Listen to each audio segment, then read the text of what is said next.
Hi, it's Dennis Daly.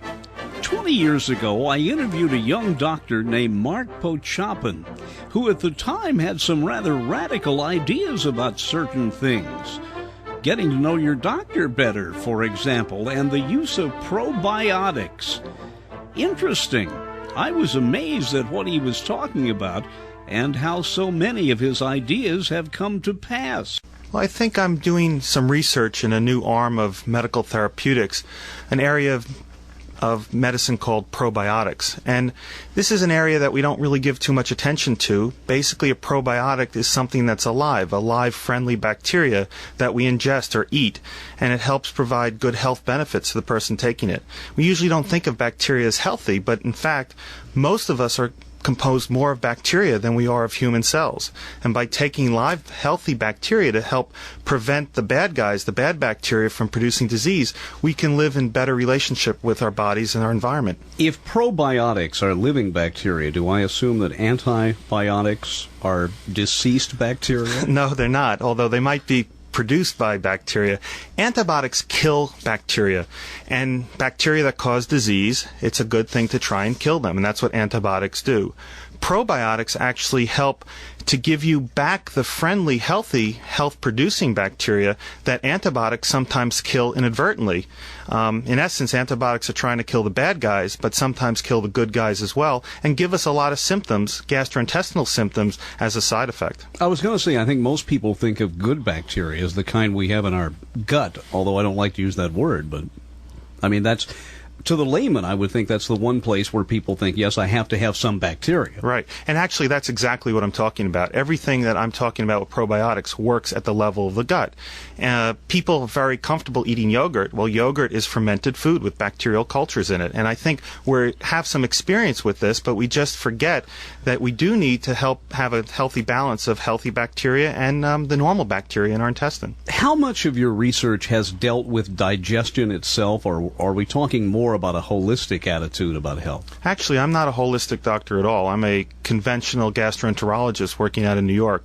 And although the holistic doctors have always talked about how important it is what we eat and have talked about health benefits of probiotics, I think medicine now, conventional medicine, is beginning to wake up and start looking at, well, maybe there are some benefits to trying to get the right balance between the healthy bacteria and the bad bacteria. I don't want to dwell on this too much, but you're looking at someone who was exempt from Vietnam because of indigestion. I mean, it sounds weird, but they figured I couldn't eat army food. I have always been plagued with being in pain for 50 years. It's only been the last 2 years I've discovered fat-free foods. Now that I've been diagnosed as being diabetic, I found out that everything that's fat-free has about 9 times more sugar in it than it should in order to make up for the difference.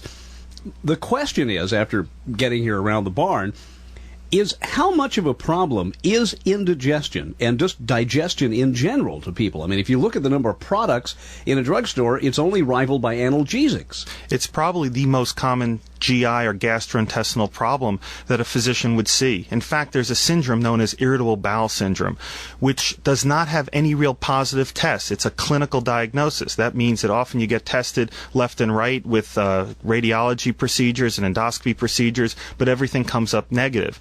And the hallmark of that is really indigestion problems with bloating and pain. And actually, I'm designing a research project right now looking specifically at that problem and how probiotics would impact on it. I could tell you that off the cuff, some people have done very well anecdotally taking probiotics for that kind of problem. How long have you been involved in this research? How did you get interested in it? It's an amazing story, actually. I've been involved about 2.5 years. And what happened was I had a patient, a lovely 94-year-old woman, who had developed a infectious diarrhea following a bout of antibiotics in the hospital. And see, what happens is antibiotics kill off the healthy bacteria in the large intestine and allow for the bad bacteria, in this case something known as Clostridium difficile, to colonize or take up residence in the colon and cause disease. And in fact, she nearly died in the hospital from this complication of antibiotics. When we finally got her through the initial infection, I couldn't get rid of this organism. It persisted there for months and in fact for years. And the only way I could keep it in check was by giving her antibiotics daily to try and keep the bad bacteria away. Well, it turned out that her insurance would stop paying for it, and I had to find a different regimen. So I went through the literature, and I found a few case reports using this particular probiotic known as Lactobacillus GG as a mechanisms of getting rid of this bad bacteria in the colon. And it's hard to imagine that you use a healthy bacteria to get rid of a bad bacteria, but I figured I would try it. In essence, it's a relative of a yogurt product that's been out in Finland for over 10 years. So by trying it after 3 weeks, for the first time in 2 years, this woman got rid of this bacterial infection in her intestine. It was, to me, it was a miracle. And so I called up the company. I said, has anybody really looked at this? And they told me that there was quite a bit of extensive research, but no one had done much in the way of clinical trials on adults. And that's how I got involved in it. And this woman is still alive. She has not had a recurrence of this infection. And now I'm beginning to treat people like her to try and prevent this complication of antibiotic therapy with Lactobacillus GG. Don't you think many times that when something is out there and being used for other things or widely available, not experimental? I mean, I first heard of Lactobacillus, I guess, doing a milk commercial 30 years ago. Right. The fact that quite often there is so much momentum in the medical industry that it's hard to move over into something. I mean, certainly you're not advocating anything radical at all. Absolutely. But I'm sure that there are people who said, you know, what is this guy doing? Yeah. Well, people do look at it as sort of a funny area that I'm researching, but when they start looking through the medical data, they realize that there's a lot of validity in it. In fact, I'm going back to the days before we really had good refrigeration, when foods were fermented all the time, and lactobacillus would grow in foods that are being fermented.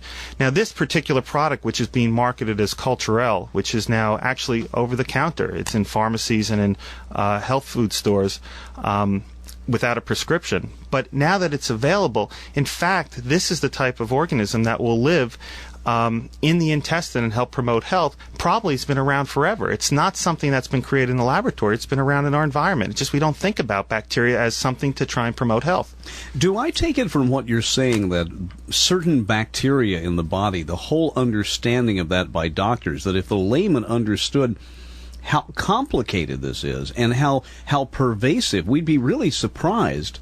I mean, we're used to talking about viruses and broken bones and things like that, but you don't often hear about bacteria. No, really. But I'll tell you one thing. My grandmother used to always tell me to eat yogurt when I would take antibiotics, and that was the right track.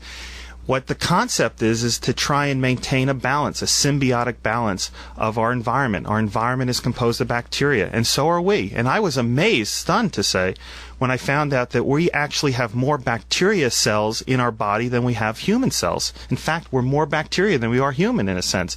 And people think that our cells are actually derivatives of bacteria, that our mitochondria are actually progenitors of bacteria that became encased in our human cells. So we can't separate ourselves from the environment and from the bacteria. So the concept here is to try and promote health using what we have with our environment. You know, one of the things that I have never understood why people don't get the message is the slow evolution of our bodies themselves. When I moved from the East Coast after 49 years out there to Los Angeles, and I found out, as I say, I was diagnosed as being diabetic recently, and I want to do a show on that. I assumed my constant thirst was that I'm addicted to caffeine. But I was so much more thirsty out here on the West Coast. My skin got dry.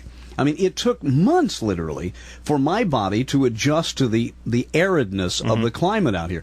But yet we take that for granted. And that's a splendid example of how much in transition our body is all the time. But right. Sometimes we just don't stop and look back and realize that. In fact, what's very interesting, some of the studies that have been done with Culturelle actually suggest that taking it as a prophylactic product in the setting of travel will help prevent some of the ills of the gastrointestinal tract with travel and actually help prevent travelers' diarrhea. So it might help keep a normal balance when you're being out of your home environment. You said something there that I want to ask you, and you may know what the biggest cause of death among the pioneers going west was. I'm not sure, but I would Diarrhea. not. Oh, well, Yeah. I could tell you. Because, see, you said that traveler's diarrhea in terms of modern-day travel, when food is supposedly clean and we're traveling by jets and everything. But the people were just, here, if you get better, catch up or stay here and die. Well, you put your finger on something very interesting. Do you know more people or children in the world die from diarrhea than almost any other illness? It's hard to imagine.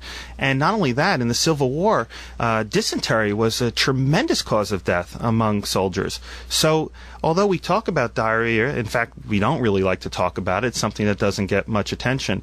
It's a very common problem, and actually using probiotics, in particular Lactobacillus GG, may actually help prevent some of these causes of diarrhea. I need to tell you one quick story, particularly if people are listening in rural areas, they can relate to this. I don't know whether you've heard of the term scours. Scours is usually used when you're talking about swine that have diarrhea so badly they're dehydrated. Yes, I've heard of this. And you cannot get near the feedlot without a gas mask. I mean, to be blunt about it, it's a pretty wretched way. Usually, you know, Pfizer comes out with some antibiotic, you pump them full of it. But this doctor at the agriculture department, when I worked there, we were preparing his going away, and the fellow who had given him his federal veterinary exam told the story that he had taken Dr. Tillery out to a farm where they had scours. And he looked down at this large sow, and he asked Dr. Tillery, "Now, doctor, what is your diagnosis?" And Dr. Tillery says, "This animal has a locked bowel." And the veterinarian said, "How can someone have scours and have a locked bowel?" And his answer was, "It's locked in the open position." So, the product you're talking about that's available in stores, is this is it a relatively new product in that form now? Well, it's new only in the sense that it's available in the United States. It comes as a little pill, actually capsule, and it's taken once or twice a day, and it's available, as I said, over the counter in pharmacies or in health food stores. But it's actually not a new product in that sense, because it's been available in Europe, actually in Scandinavia, for about 10 years. And there's been a lot of people who've taken this, millions of people have taken this, and actually it's part of their yogurt products and some of their other food products out there. It's really a dietary supplement, a food product. It's not a drug. Isn't it amazing how, when I was a kid, there were 47 kinds of cottage cheese. And if you wanted to buy yogurt, you were considered a health nut. It didn't taste good. It was awful. Now, try to find cottage cheese in a grocery store, and there are 6 million kinds of yogurt. Right, and you know, if you say yogurt, all of a sudden it's healthy. What to me is so amazing is that some frozen yogurt actually has more fat in it and sugar than ice cream. But once you say frozen yogurt, it seems like you're eating something healthy. God forbid you eat ice cream, that can't be healthy. Yeah, I know. My uncle owned a dairy, and if he were alive today, he would hate all the anti-ice cream rhetoric that you hear out there. What other kinds of physical problems have you found this product to be useful for? Well, I could tell you in clinical studies, like you would study a new medication, there are really 3 areas where I think there's been proven benefit clinically through research for Lactobacillus GG.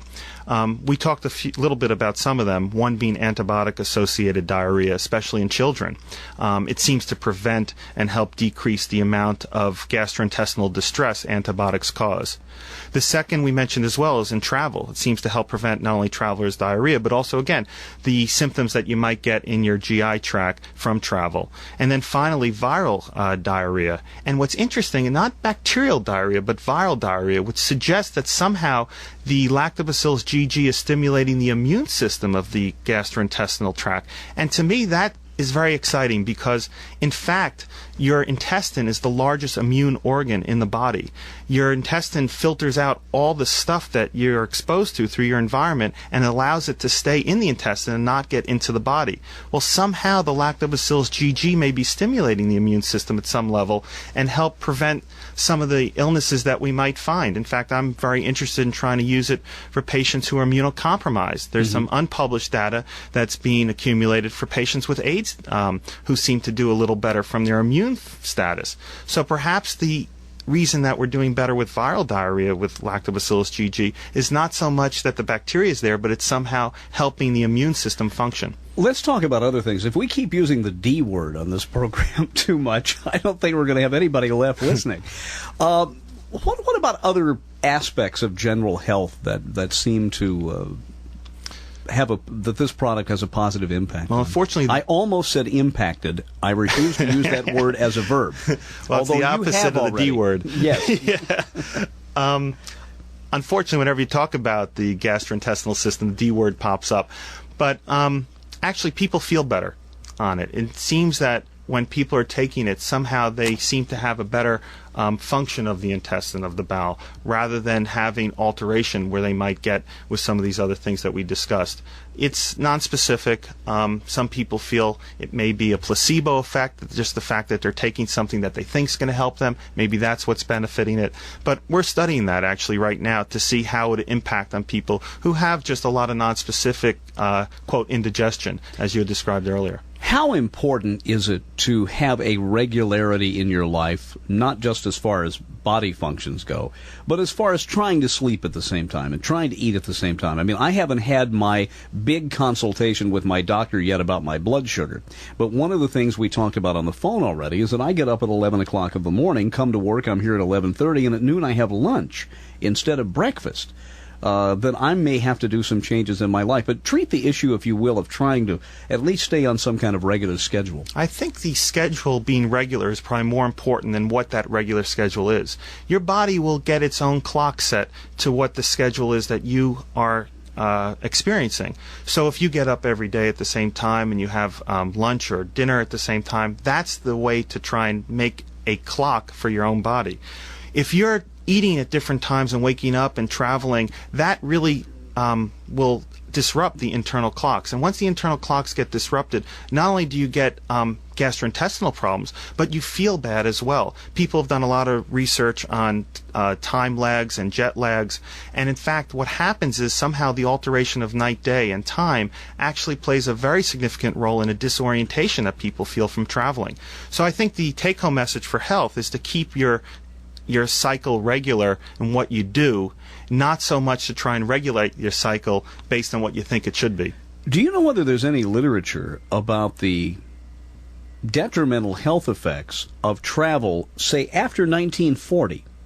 Particularly after 1952, 53, when the 707 came in and you could go to Europe nonstop. I just wonder if people got sick enough as pioneers when they were slowly moving across time. But a buddy of mine from UPI took the new nonstop United has from Chicago to Hong Kong last year, and got in Hong Kong and said he not only didn't know what day it was, he didn't know what month it was. I mean, it was just so incredibly disorienting. Right. I don't know if there's any actual research on that. It'd be interesting to check. It might even be more in the psychology literature than in the medical literature per se, but it certainly is an interesting problem. I could tell you for sure that patients get off the plane in New York and they are disoriented when they've traveled for a long period of time. And anyone who's done any significant traveling feels that disorientation, and the disorientation based on not setting of the clocks, the internal clocks correctly. Anyone who wakes up at the same time every morning knows how their clocks can get set. They can go anywhere and they'll still wake up at that same exact time. It's amazing to me how perfectly set these things are, and they're set early on in life. Anyone with a young child will tell you they'll wake up at the exact same time every morning. You know, it amazes me. Last year, I forget where I was, but I was in a situation where, and I wake up automatically within 10 seconds of 11 a.m. I mean, it's absolutely phenomenal. I was somewhere where I did not have an alarm clock, couldn't get a wake-up call, and knew I was in a different time zone. And I had to tell my body, I'm 2 hours off. I'm 2 hours off. And by golly, I woke up when I needed to. And I mean, you know, the mind is a terrible thing to waste, obviously, but I was flabbergasted by my ability to do that. The more we learn about the human body, the more amazing it is. There was a research study where they looked at people using light sources around the knee to try and help prevent jet lag, thinking that somehow the body can sense whether or not it's night or day based on light touching the skin. And in fact, people did better when they had a light source on to try and help them keep the day-night cycle in sync. So I'm amazed at the human body, but just look at the creatures around us. Look at the animals, how birds can migrate, and salmon can find the stream that they've come from. I mean, nature is full of remarkable things and creatures with much less a brain than we have. So anybody who thinks they understand the human body and the human creature doesn't understand anything. Mark, what does it feel like to heal people? I mean, not just this product that you're now endorsing, but to, like the 94-year-old woman who you actually gave an incredible new lease on life, right, who might not be around had she not run into you. It's truly the most incredible feeling in the world. I mean, there are some points in my job where I feel like I can't believe that this is what I do for a living, to try and just wake up in the morning and make life a little better for people.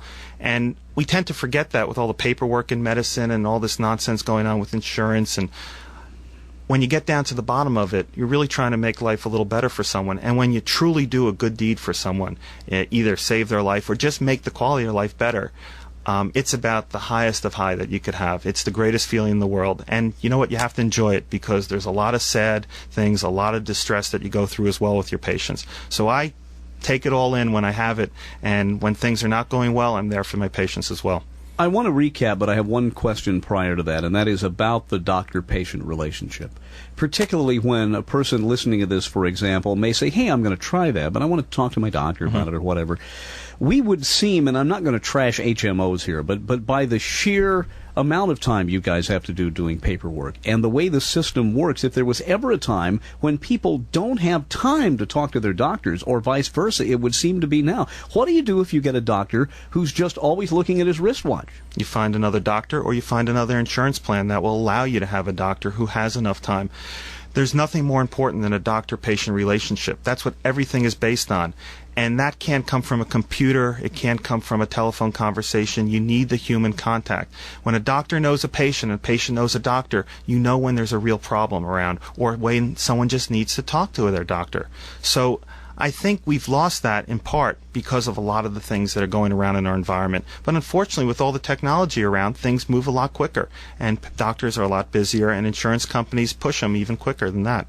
One more time, it's a concept of what you call probiotics. Exactly. And what probiotics are is a live bacterial substance that's a health food additive. It's friendly, it's part of the environment, and basically what we're trying to do is give back into our body something healthy to help keep away the bad guys, the bad bacteria, and help promote better health benefits. And we've shown it clinically in much research that's been done, and research that I've done myself. If I may pay you a compliment, you have a wonderful bedside manner. I don't necessarily want to get sick so I could be treated, but you have wonderful eye contact, and you just have this nice, warm way about you. Well, thank you.